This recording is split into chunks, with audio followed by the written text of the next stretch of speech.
अब्दुल एक आचार्य होता जो सुलतान मियाच्या हॉटेलात तंदुरी बनवायचा. भाऊ, मला एक तंदूर पार्सल द्या जरा. हो, आता देतो. तुमच्या हाताची तंदुरी लाजवाब आहे अब्दुल मिया. मी बऱ्याच हॉटेलांमध्ये तंदुरी खाल्लीये, पण तुमच्या हाताला जी काय चव आहे ती अशी चव कुठेच नाहीये. धन्यवाद. तुम्हाला माझी तंदुरी पसंत आली, एवढंच बस मला.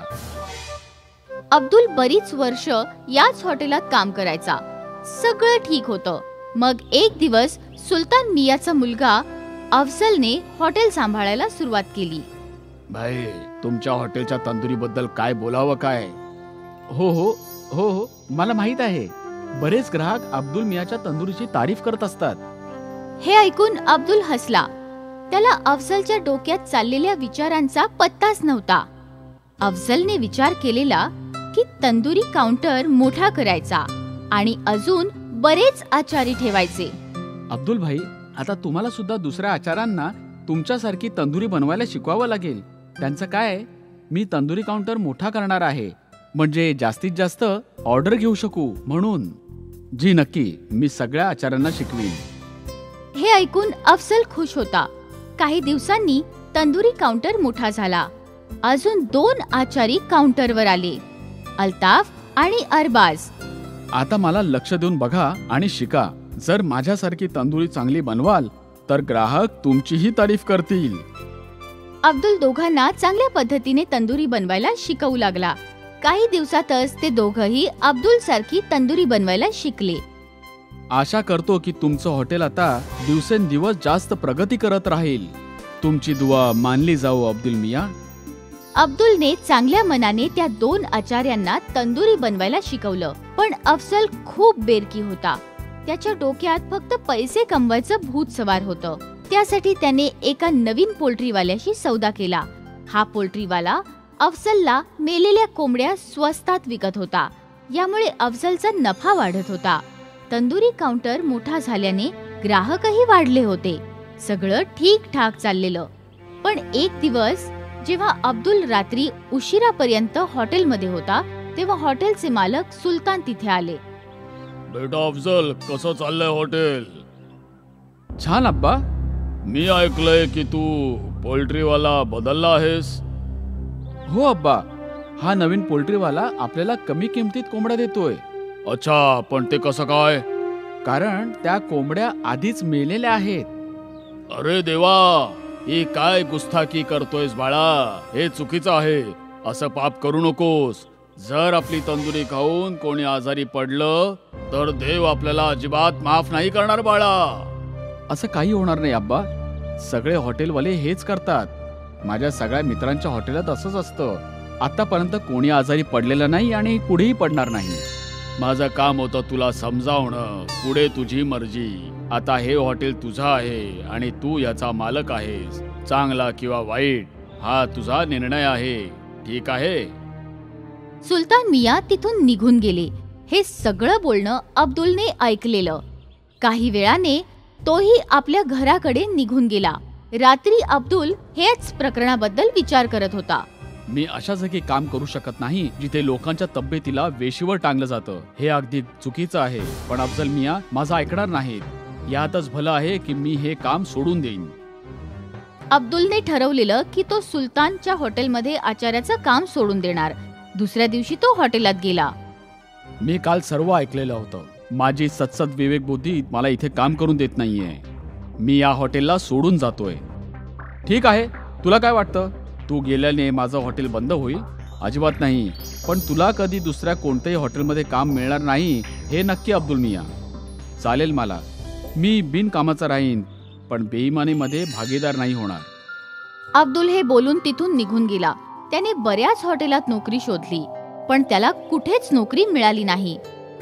थकून एक दिवस तो त्याचा मित्र मुस्तफाच्या सायकलच्या दुकानावर बसलेला. काय झालं भाऊ? आजही काम नाही मिळालं का? नाही मित्रा, आता काय करू तेच कळत नाहीये. मला तंदुरी बनवण्याशिवाय अजून कोणतं काम येतच नाही. तुला कोण म्हणतंय की दुसरं काहीतरी कर? मी तर म्हणीन की तू स्वतःची तंदुरीचा काउंटर उघड. एवढे पैसे नाहीयेत माझ्याकडे. तंदूर खूप महाग असतो. त्याशिवाय हॉटेलही पाहिजे ना. मग त्याचं भाडं एवढं सगळं कुठून करणार? तुझ्या दोन्ही प्रॉब्लेमचा एकच इलाज आहे माझ्याकडे.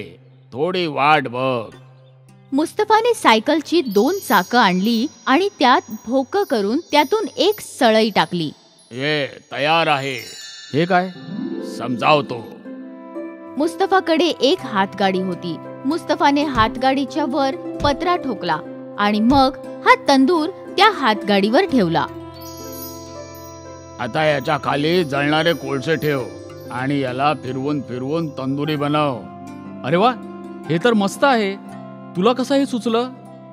बस तुझी मदत करायची होती ना, म्हणून सुचलं. धन्यवाद धन्यवाद मित्रा. दुसऱ्या दिवसापासून अब्दुलने हातगाडीवरून तंदुरी विकायला सुरुवात केली. अब्दुल तंदुरी बनवण्यात उस्ताद होता. हॉटेल नसल्याने त्याने तंदुरीची किंमतही कमी ठेवलेली. मुस्तफाच्या चालत्या फिरत्या ठेल्यावर ग्राहकांची नेहमी गर्दी असायची. तेव्हा सुलतान हॉटेलवर फूड ऑफिसरचा छापा पडला आणि मेलेल्या कोंबड्या विकण्यासाठी हॉटेल सील करण्यात आलं आणि अफसलला तुरुंगात बंद करण्यात आलं. बहुतेक हाच निसर्गाचा नियम आहे. चांगल्याशी चांगलं घडतं आणि वाईटाशी वाईट घडतं. म्हणून म्हणतात, भलं करेल त्याचं भलं होईल. अब्दुल एक आचार्य होता जो सुलतान मियाच्या हॉटेलात तंदुरी बनवायचा. भाऊ, मला एक तंदूर पार्सल द्या जरा. हो, आता देतो. तुमच्या हाताची तंदुरी लाजवाब आहे अब्दुल मिया. मी बऱ्याच हॉटेलांमध्ये तंदुरी खाल्लीये, पण तुमच्या हाताला जी काय चव आहे ती अशी चव कुठेच नाहीये. धन्यवाद. तुम्हाला माझी तंदुरी पसंत आली, एवढंच बस मला. अब्दुल बरीच वर्ष याच हॉटेलात काम करायचा. सगळं ठीक होतं. मग एक दिवस सुलतान मियाचा मुलगा अफजलने हॉटेल सांभाळायला सुरुवात केली. भाई, तुमच्या हॉटेलच्या तंदुरी बद्दल काय बोलावं काय? हो हो हो हो, मला माहित आहे. बरेच ग्राहक अब्दुल मियाच्या तंदुरीची तारीफ करत असतात. हे ऐकून अब्दुल हसला. त्याला अफजलच्या डोक्यात चाललेल्या विचारांचा पत्ताच नव्हता. अफजलने विचार केलेला की तंदुरी काउंटर मोठा करायचा आणि अजून बरेच आचारी ठेवायचे. अब्दुल भाई, आता तुम्हाला सुद्धा दुसऱ्या आचारांना तुमच्यासारखी तंदुरी बनवायला शिकवावं लागेल. त्यांचं काय, मी तंदुरी काउंटर मोठा करणार आहे, म्हणजे जास्तीत जास्त ऑर्डर घेऊ शकू म्हणून. जी नक्की, मी सगळ्या आचार्यांना शिकवीन. हे ऐकून अफजल खुश होता. काही दिवसांनी तंदुरी काउंटर मोठा झाला. अजून 2 आचारी काउंटरवर आले, अल्ताफ आणि अरबाज. आता मला लक्ष देऊन बघा आणि शिका. जर माझ्यासारखी तंदुरी चांगली बनवाल तर ग्राहक तुमचीही तारीफ करतील. अब्दुल दोघांना चांगल्या पद्धतीने तंदुरी बनवायला शिकवू लागला. काही दिवसातच ते दोघंही अब्दुल सारखी तंदुरी बनवायला शिकले. आशा करतो की तुमचं हॉटेल आता दिवसेंदिवस जास्त प्रगती करत राहील. तुमची दुआ मानली जाऊ अब्दुल मिया. अब्दुलने चांगल्या मनाने त्या 2 आचार्यांना तंदुरी बनवायला शिकवलं. पण अफजल खूप बेरकी होता. त्याच्या डोक्यात फक्त पैसे कमवायचं भूत सवार होतं. त्यासाठी त्याने एका नवीन पोल्ट्रीवाल्याशी सौदा केला. हा पोल्ट्रीवाला अफजलला मेलेल्या कोंबड्या स्वस्तात विकत होता. यामुळे अफजलचा नफा वाढत होता. तंदुरी काउंटर मोठा झाल्याने ग्राहकही वाढले होते. सगळं ठीक ठाक चाललेलं. पण एक दिवस जेव्हा अब्दुल रात्री उशिरापर्यंत हॉटेलमध्ये होता, तेव्हा हॉटेलचे मालक सुलतान तिथे आले. बेटा अफजल, कसं चाललंय हॉटेल? छान अब्बा. मी ऐकलंय की तू पोल्ट्रीवाला बदलला आहेस. हो अब्बा, हा नवीन पोल्ट्रीवाला आपल्याला कमी किमतीत कोंबड्या देतोय. अच्छा, पण ते कसं काय? कारण त्या कोंबड्या आधीच मेलेल्या आहेत.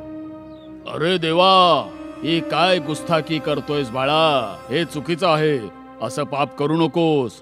जर आपली तंदुरी खाऊन कोणी आजारी पडलं तर देव आपल्याला अजिबात माफ नाही करणार बाळा. असं काही होणार नाही अब्बा. सगळे हॉटेलवाले हेच करतात. माझ्या सगळ्या मित्रांच्या हॉटेलात असंच असतं.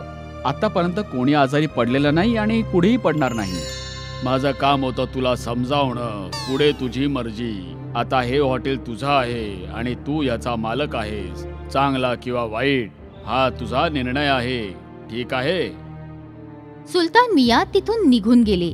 हे सगळं बोलणं अब्दुलने ऐकलेलं. काही वेळाने तोही आपल्या घराकडे निघून गेला. रात्री अब्दुल हेच प्रकरणाबद्दल विचार करत होता. मी अशा जागी काम करू शकत नाही जिथे लोकांच्या तब्येतीला वेशीवर टांगलं जातं. हे अगदी चुकीचं आहे, पण अफजल मिया माझं ऐकणार नाहीत.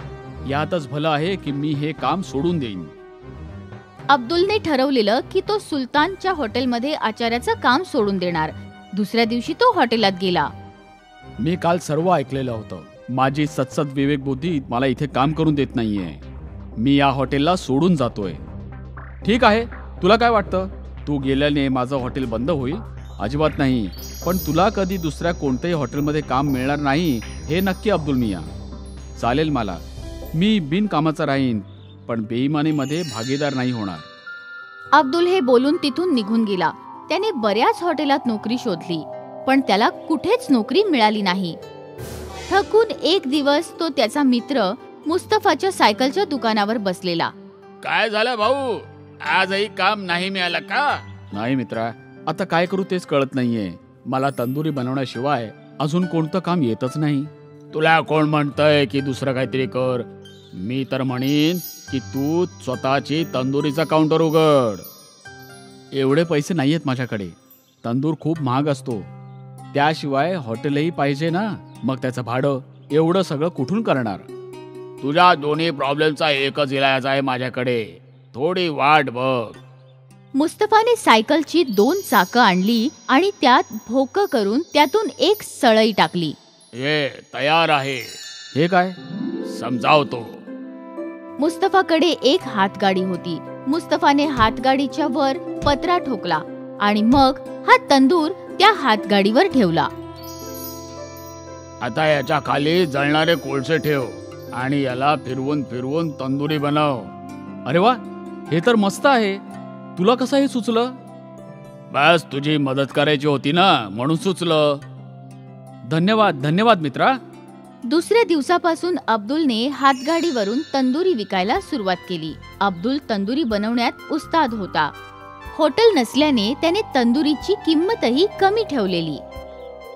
मुस्तफाच्या चालत्या फिरत्या ठेल्यावर ग्राहकांची नेहमी गर्दी असायची. तेव्हा सुलतान हॉटेलवर फूड ऑफिसरचा छापा पडला आणि मेलेल्या कोंबड्या विकण्यासाठी हॉटेल सील करण्यात आलं आणि अफसलला तुरुंगात बंद करण्यात आलं. बहुतेक हाच निसर्गाचा नियम आहे. चांगल्याशी चांगलं घडतं आणि वाईटाशी वाईट घडतं. म्हणून म्हणतात, भलं करेल त्याचं भलं होईल.